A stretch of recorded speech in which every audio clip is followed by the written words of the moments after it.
Hyderabad మైలార్దేవ్పల్లిలో bomb పేలుడు కలకలం రేపుతోంది. ఆనందనగర్లో ఓ మహిళ చెత్త సేకరిస్తూ ఉండగా పేలుడు సంభవించింది. ఈ ఘటనలో మహిళ అక్కడికక్కడే చనిపోయింది. మహిళ శరీరం ఛిద్రమైంది. పోలీసులు క్లూస్ టీంతో ఆధారాలు సేకరిస్తున్నారు.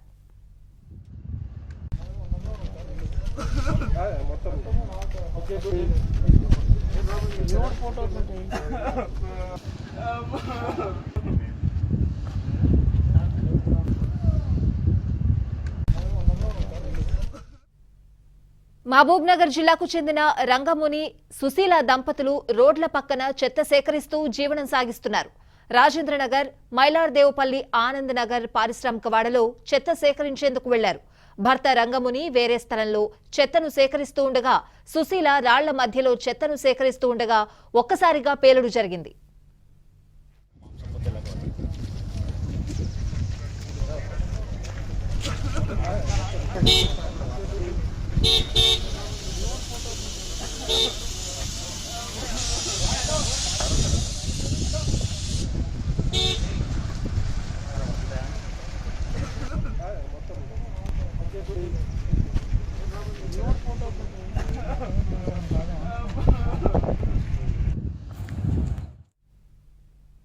ఇదే విషయానికి సంబంధించిన అప్డేట్స్ అడిగి తెలుసుకుందాం. మా కరెస్పాండెంట్ శశి ఉన్నారు. శశి, పోలీసులు ఏం చెప్తున్నారు? పేలుడు సంభవించడానికి కారణం ఏంటి శశి?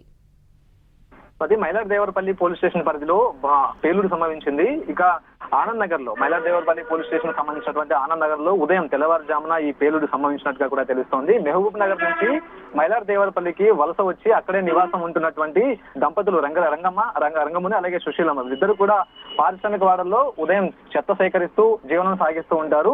ఈ క్రమంలోనే రంగముని సుశీలమ్మ ఈ రోజు ఉదయం ఆనంద్ నగర్ పారిశ్రామిక వాడకు చెత్త సేకరించేందుకు వచ్చినటువంటి సమయంలోనే చెత్త సేకరిస్తున్నటువంటి సందర్భంలోనే ఒక్కసారిగా బ్లాస్ట్ అవడంతో సుశీలమ్మ అక్కడికక్కడే మృతి చెందినట్టుగా కూడా తెలుస్తోంది. ఈ యొక్క మృతికి సంబంధించి కారణాలు అయితే తెలియాల్సినటువంటి అవసరం ఉంది. ప్రస్తుతం ఎప్పుడైతే బ్లాస్ట్ సంభవించిందో సుశీలమ్మ దేహం మొత్తం కూడా శరీర భాగాలు కూడా ఛిద్రమైనట్టుగా కూడా తెలుస్తోంది.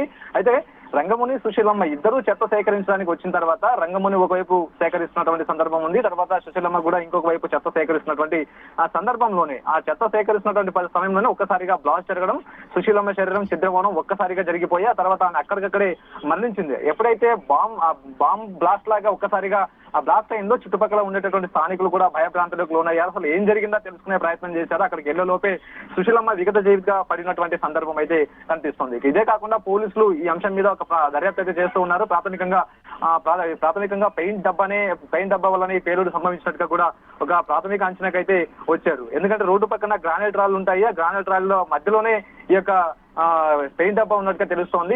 దీని వల్లనే పెయింట్ డబ్బా వల్లనే పేలుడు సంభవించినట్టుగా కూడా పోలీసులు ఒక ప్రాథమిక అంచనాకు వచ్చారు. నగరంలో ఈ మధ్య కాలంలో చాలా వరకు కూడా పేలుడు సంభవిస్తూ ఉన్నాయి. ఈ పేలులకు ప్రధానంగా పెయింట్ డబ్బాలే కారణంగా తెలుస్తూ ఉంది. ఈ పెయింట్ లో వాడేటటువంటి సిన్నర్లలో వాలటైల్ ఆర్గానిక్ అలాగే సాల్వెంట్ గా పిలిచేటటువంటి ఎసిటోన్ ఉంటుంది. ఈ రసాయనాలను కలిపినటువంటి టాల్విన్, ఈథర్ వంటివి కూడా ఎక్కువగా ఈ పెయింట్ లో ఉంటాయి. అయితే ఎప్పుడైతే పెయింట్ డబ్బాను సీల్ తెరుస్తామో ఆ తర్వాత వినియోగించిన తర్వాత మిగిలిన సగభాగాన్ని అలాగే ఉంచుతాం. ఇలా మూత పెట్టి ఉంచడం వల్ల ఆ డబ్బాల్లో ఉండేటటువంటి రంగుల్లోని ఆవిరి స్వభావం కలిగినటువంటి రసాయనాలు ఉంటాయి. ఆ తర్వాత డబ్బాలోని ఆక్సిజన్ తో కలిపి ఆ రసాయనాలు వ్యాకర్షించేటటువంటి ప్రయత్నం చేస్తాయి. గట్టిగా మూత పెట్టి ఉండడం వల్ల ఎప్పుడైతే మూత తెరుస్తామో ఒక్కసారిగా ఆ లోపల అప్పటికే ఏర్పడినటువంటి వ్యాక్యూమ్ వల్ల ఆ డబ్బాలు అయితే పేలుడు స్వభావాన్ని కలిగి ఉంటాయంటూ కూడా ఇప్పటికే నిపుణులు చెప్తూ ఉన్నారు. ఈ మధ్య కాలంలో జరిగినటువంటి చాలా బ్లాస్ట్లకు కారణం కూడా ఈ పెయింట్ డబ్బాలంటూ కూడా తెలుస్తుంది. ప్రస్తుతం ఇక్కడ మైలార్దేవరపల్లిలో జరిగినటువంటి ఈ పేలులో కూడా ప్లాస్టిక్ పెయింట్ డబ్బా వల్లనే ఈ యొక్క ప్రమాదం జరిగి ఉంటున్నట్టు కూడా పోలీసులకు ప్రాథమిక అంచనాకైతే వచ్చి ఆ దిశగానే దర్యాప్తు చేస్తూ ఉన్నారు. స్వాతి. Right Sasi, thank you.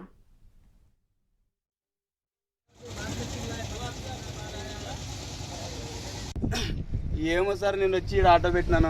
ఎన్ని గంటలకు? 8:30 అప్పుడు. ఇక్కడ మా భార్యను తెంపి ఇట్లా రాయి ఏరుకుంటా, నేను ఇట్లా పోయేస్తాను, ఆటోకి పెడతా అని చెప్పినాను. నేను ఇట్లా పోయేసి తలకాల గట్టు పోయిస్తానని డమాన్ పేలింది. నేను ఏడుదో అక్కడ పండుతారు, రాళ్ళు కొడుతున్నారులే, ఈ మామూలు అట్లా అవుట్లు పేలుస్తుంటారని నేను అనుకున్నాను అంతే. ఆయన తర్వాత నేను అక్కడ పోయి ఇట్లా వచ్చి తలకాల ఇక్కడ అట్లా అడ్డం పడిపోయి చనిపోయింది. ఈ రాళ్ళు ఇట్లా 2 పడిపోయినాయి. ఏం ఏరుతుందని